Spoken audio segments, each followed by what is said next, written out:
The soft hum of machinery filled the small research station on Europa. Dr. Alan Mitchell rubbed his tired eyes and stared at the screen. For 3 years, he had listened to the empty void of space. Today was different. "Computer, run signal analysis again," Alan said. The screen flickered. Numbers and patterns danced across it. The signal was weak but clear. It wasn't random noise. It wasn't a glitch. It came from somewhere beyond Neptune, beyond anything humans had explored. Alan's hands shook as he reached for his comm unit. "Director, I found something you need to see." 12 hours later, the news reached Earth. In an underground facility in Nevada, Dr. Nathan Carter watched the broadcast with hundreds of other scientists. The room was completely silent. "This pattern repeats exactly every 47.3 seconds, said the announcer as a waveform moved across the screen. "Scientists confirm it cannot be natural. The signal is artificial. We are not alone." Nathan felt a chill run through him. For years, he had worked on the experimental faster-than-light drive. Many had called it a waste of time and resources. Now his phone buzzed with an urgent message. His project had just become humanity's top priority. In orbit above Earth, Captain Olivia Wright received her orders. Her ship, the UES Horizon, was being prepared for a mission to the edge of the solar system. "How long until we're ready?" she asked her second-in-command. 18 hours, Captain. We're loading extra supplies and fuel cells now." Olivia nodded. The weight of responsibility pressed down on her shoulders. First contact. The words seemed unreal. "Send a message to all crew members. Anyone who wishes to stay behind may do so without penalty." Her second-in-command smiled. "Already did, Captain." Not a single person opted out. 3 weeks later, the Horizon reached the source of the signal. The crew gathered on the bridge, watching the main screen. At first, they saw nothing. Then, a shimmer, a patch of space distorted, like heat rising from hot pavement. "Sensors detect a mass," reported the science officer. "It's big, really big." The shimmer grew. A shape emerged from nowhere. The alien vessel was unlike anything humans had imagined. It had no visible engines, no obvious front or back. It looked like a cluster of dark purple crystals, each the size of a small building. "They're broadcasting something new," said the communications officer. Alan Mitchell, who had joined the mission as the ship's senolinguist, leaned forward. "It's a mathematical sequence. Prime members. They're establishing basic communication." For hours, they exchanged simple signals, numbers, basic shapes. Then came images. The aliens showed themselves. Tall, slender beings with 4 arms and skin that seemed to shift colors like an octopus. "They call themselves the Velrani," Alan said. "At least that's my best translation." Over the next 2 days, communication evolved rapidly. The Velrani learned English faster than anyone thought possible. Their first message stunned everyone. "We have watched. We have waited. You are ready. We offer friendship." On Earth, governments scrambled to respond.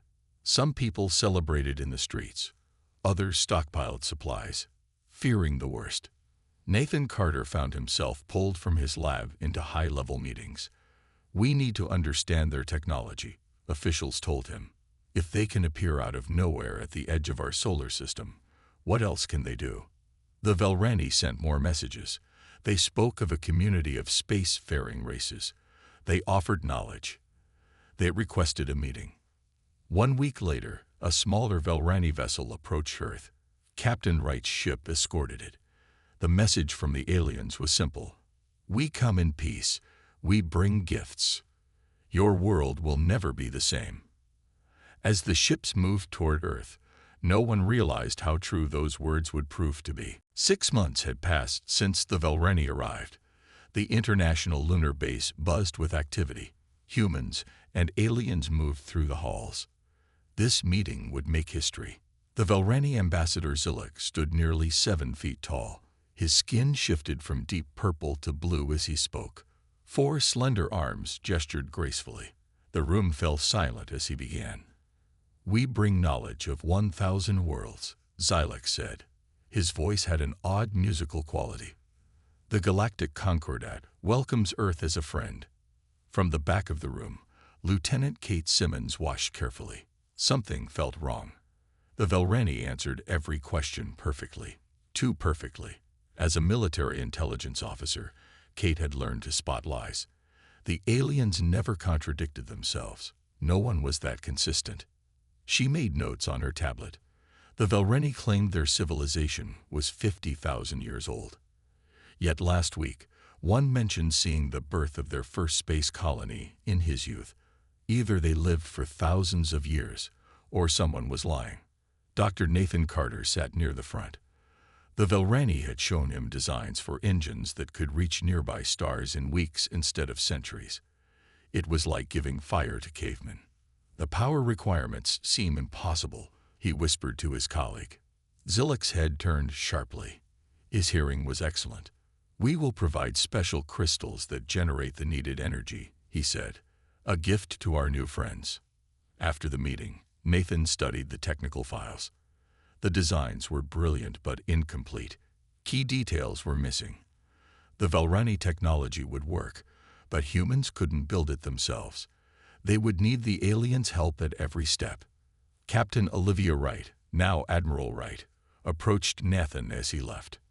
"Dr. Carter, walk with me," she said quietly. They moved to a secure area where no one could hear them. "What do you think of our new friends?" she asked. Nathan chose his words carefully. "They're generous. Maybe too generous."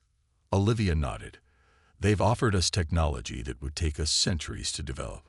"Why?" "Maybe they're just nice," Nathan said, but his tone made it clear he didn't believe that. "No advanced civilization gives away their advantages without getting something in return," Olivia said. "I need you to find out what they really want." The next day, Nathan joined the Velrani scientists in their lab. They showed him how to grow the special crystals needed for the new engines. The process required rare minerals found only in Earth's deepest oceans. How convenient, Nathan thought. The aliens needed Earth's resources, but was that all they wanted?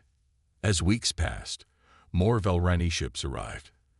They established a base on Mars to help protect Earth from cosmic threats. World leaders welcomed them. The aliens brought cures for diseases and solutions for climate problems. Most humans saw them as saviors. Kate Simmons didn't. She collected reports of strange incidents. People who questioned the Velrani disappeared. Remote sensing stations went offline when Velrani ships passed nearby.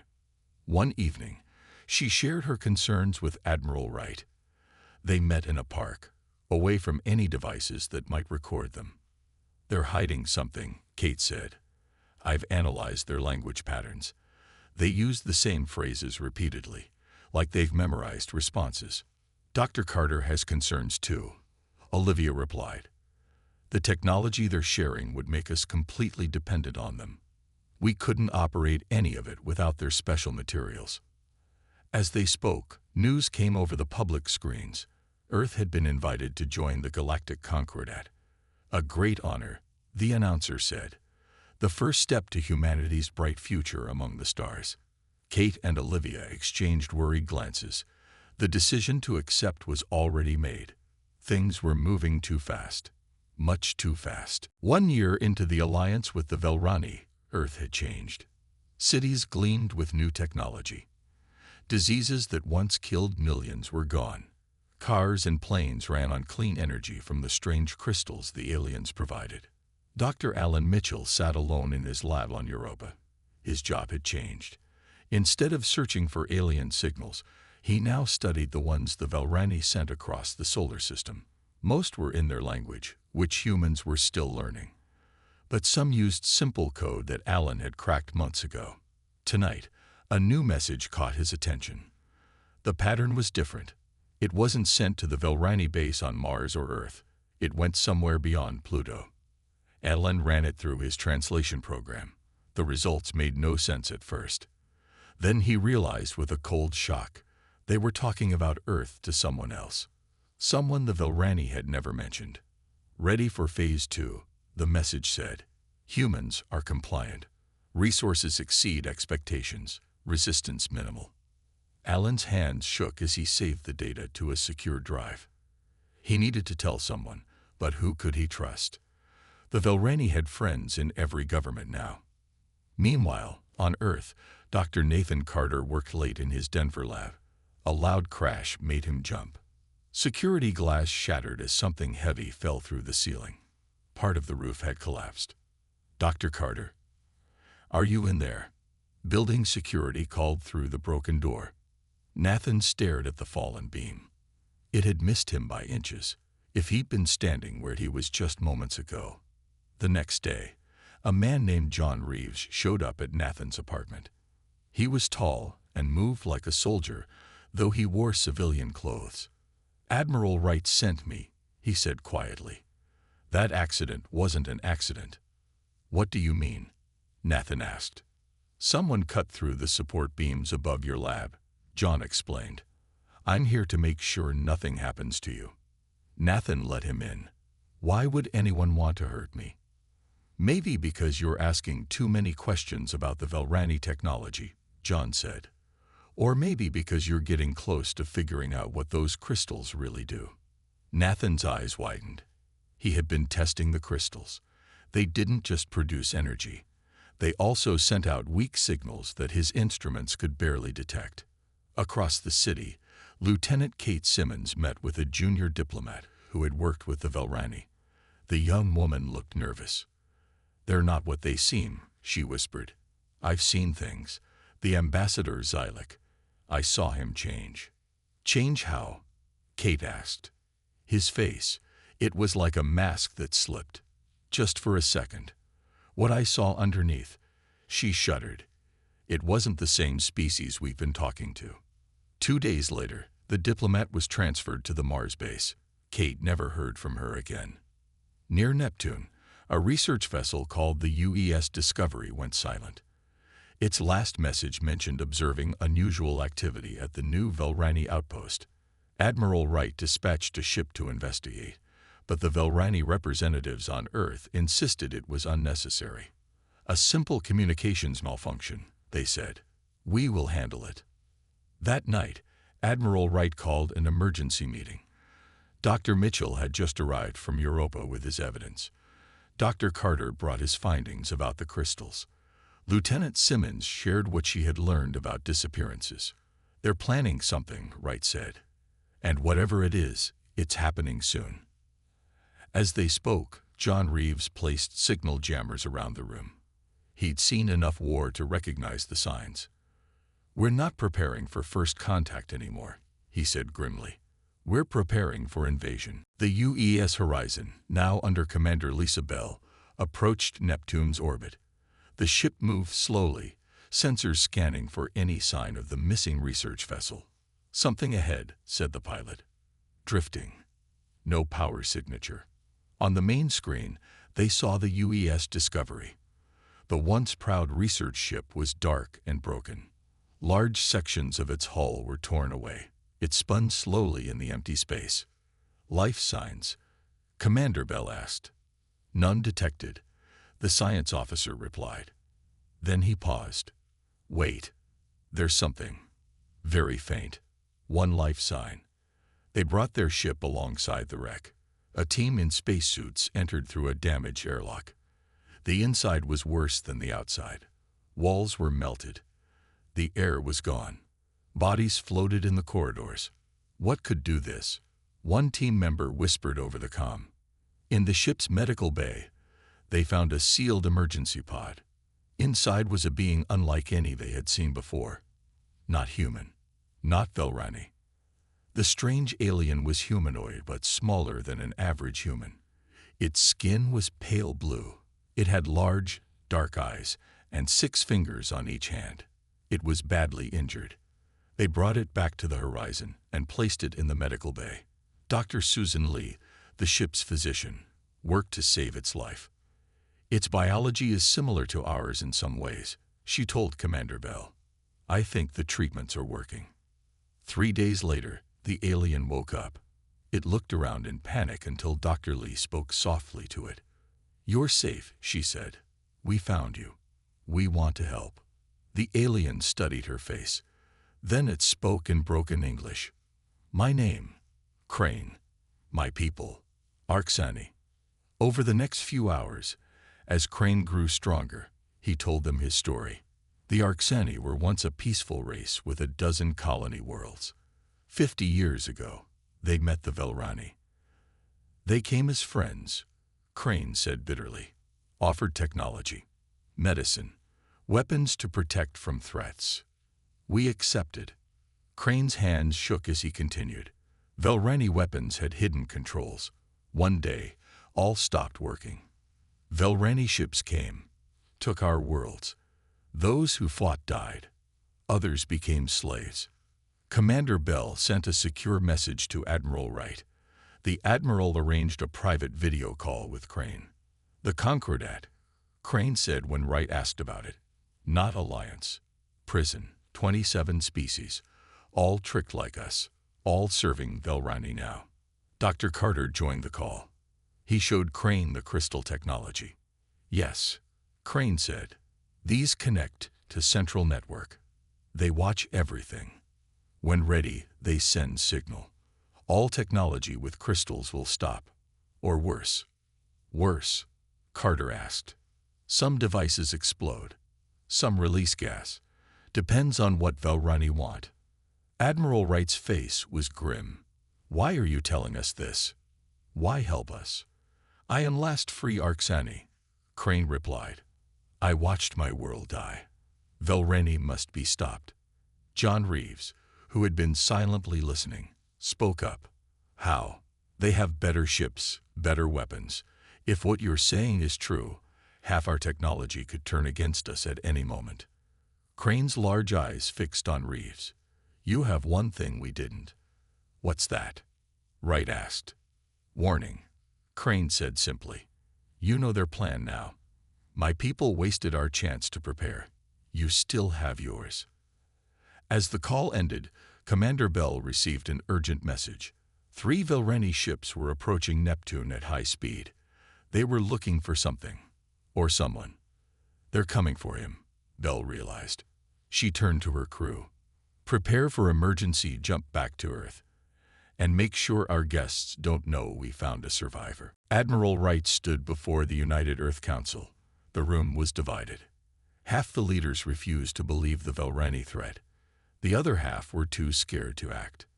"We have proof," Wright insisted. The Horizon brought back data from the destroyed ship. "And the witness." "An alien we know nothing about," interrupted Counselor Rivera. "Why should we trust this Crane over the Velrani who have helped us?" "Because everything he warned us about matches the strange things we've been seeing," Wright replied.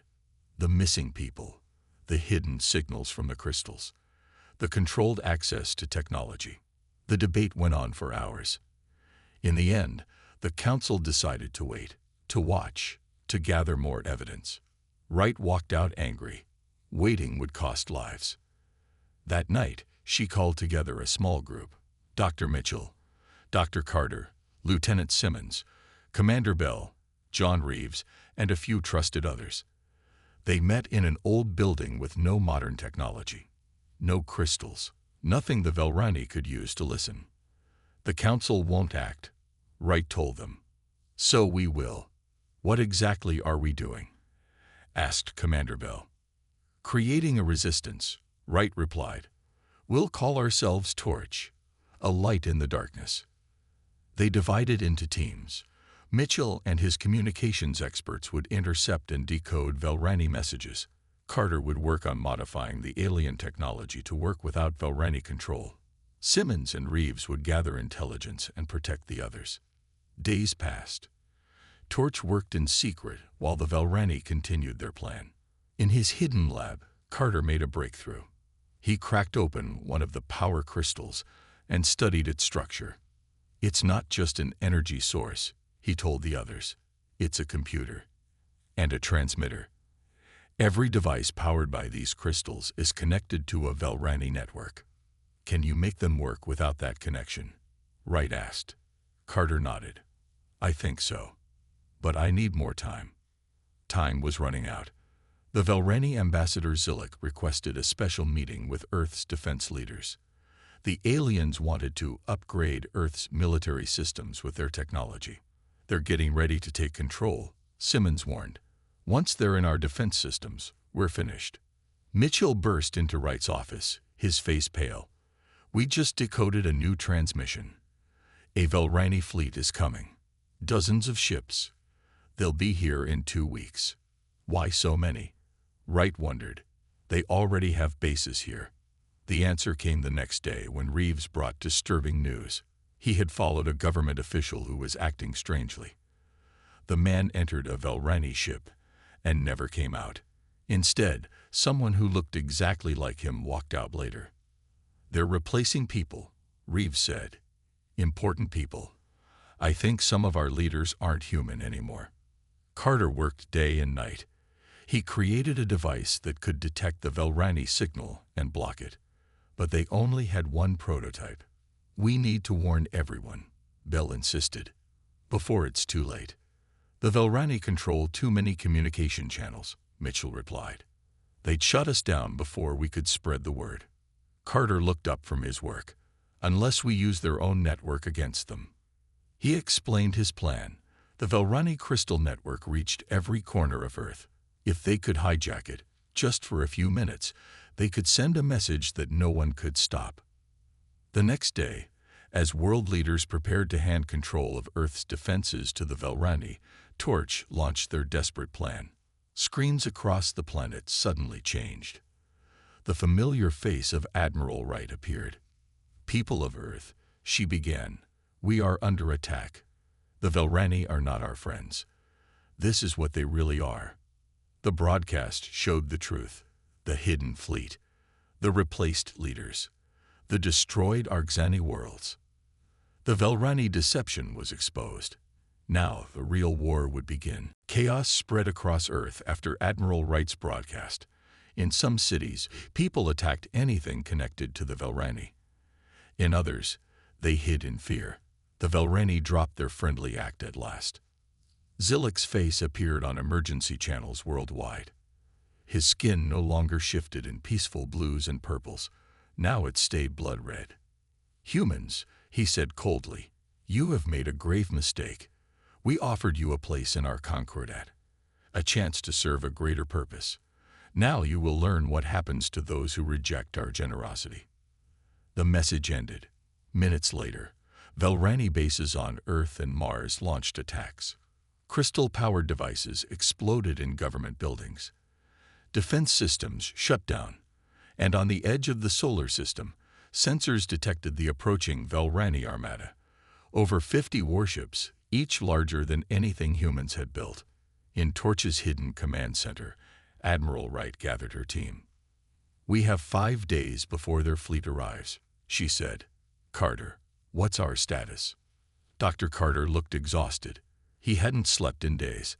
I've created a version of their technology that works independently. We've installed it in the ships and weapons we control.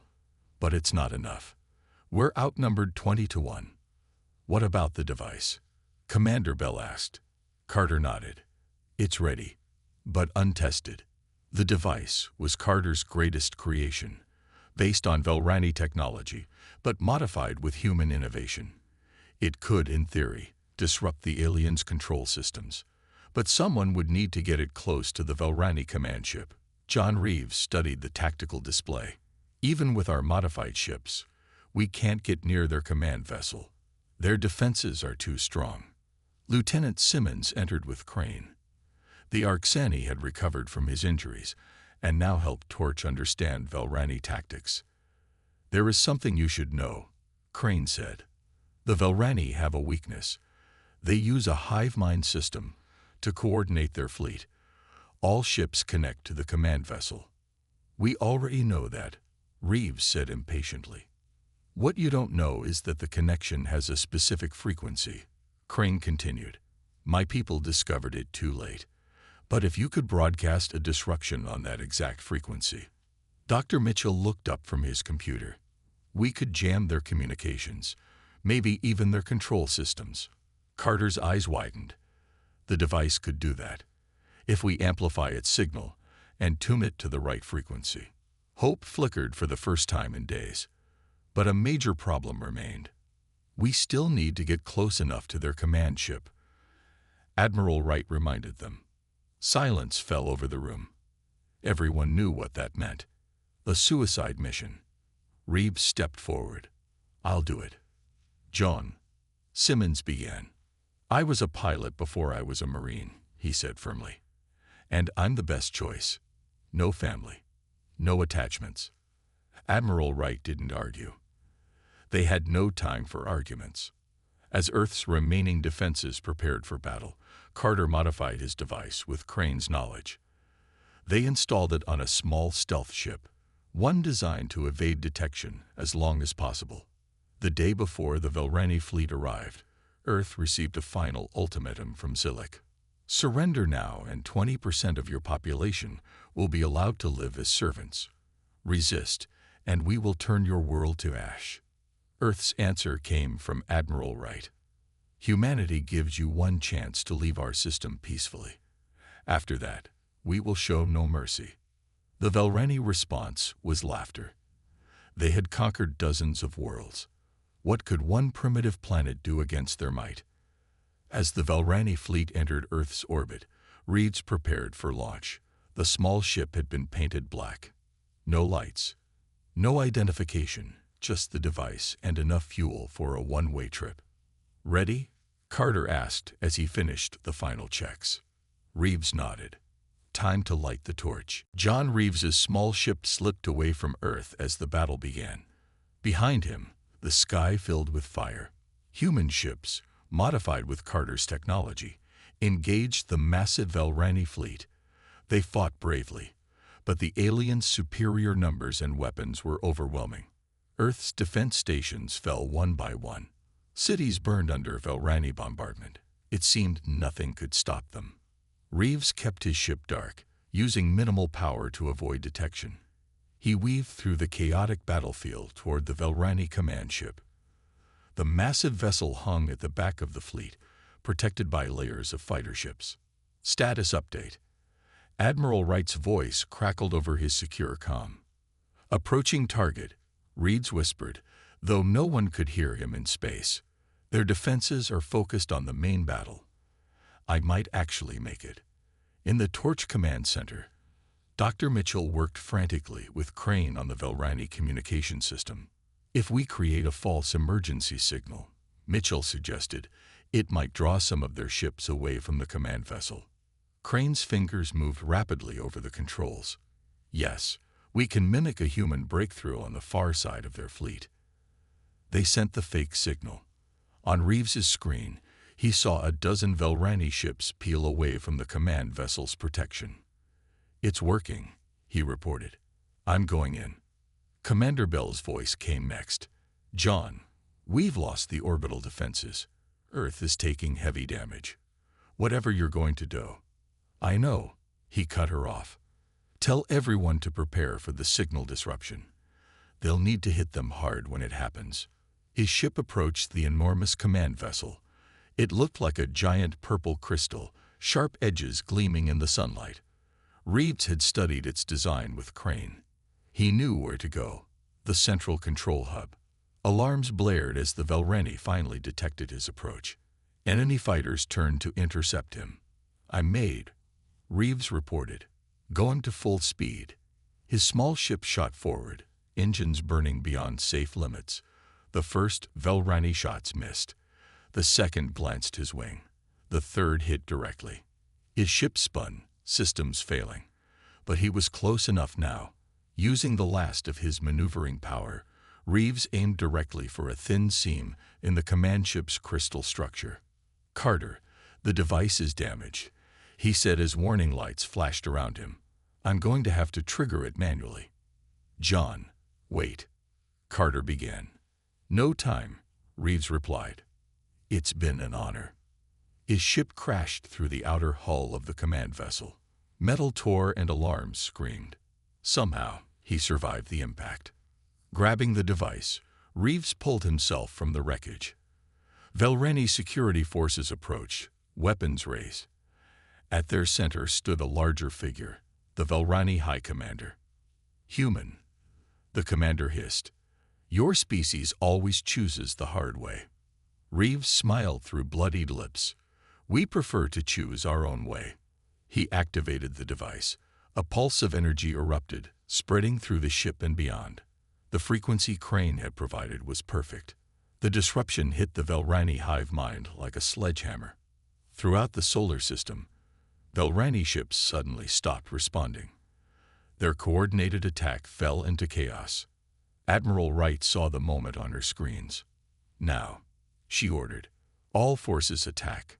Earth's remaining defenses, along with ships commanded by Bell, launched everything they had. The paralyzed Velrani fleet couldn't respond. On the command ship, Reeves faced the High Commander. The alien's skin flickered as the disruption affected him. "This isn't possible," the commander gasped. "You gave us one chance," Reeves said. He pressed the final sequence on the device, overloading its core. It was enough. The Velrani command ship exploded in a burst of light. The disruption spread to every ship in their fleet, permanently destroying their control systems. Without guidance, the mighty armada fell into disarray. Some ships fled. Others drifted helplessly. 3 years later, humanity had rebuilt. Using the captured Velrani technology, they expanded their defenses and pushed further into space. Admiral Wright, now leading the United Earth Space Command, established the Reeves Protocol, a doctrine of peace backed by overwhelming strength. Dr. Carter and his team discovered a way to broadcast a message across the galaxy using modified Velrani technology. Earth wanted to ensure no one would make the same mistake. The message was simple but clear.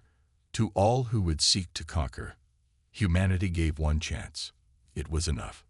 Across the stars, other species received the warning. The once mighty Velrani were defeated.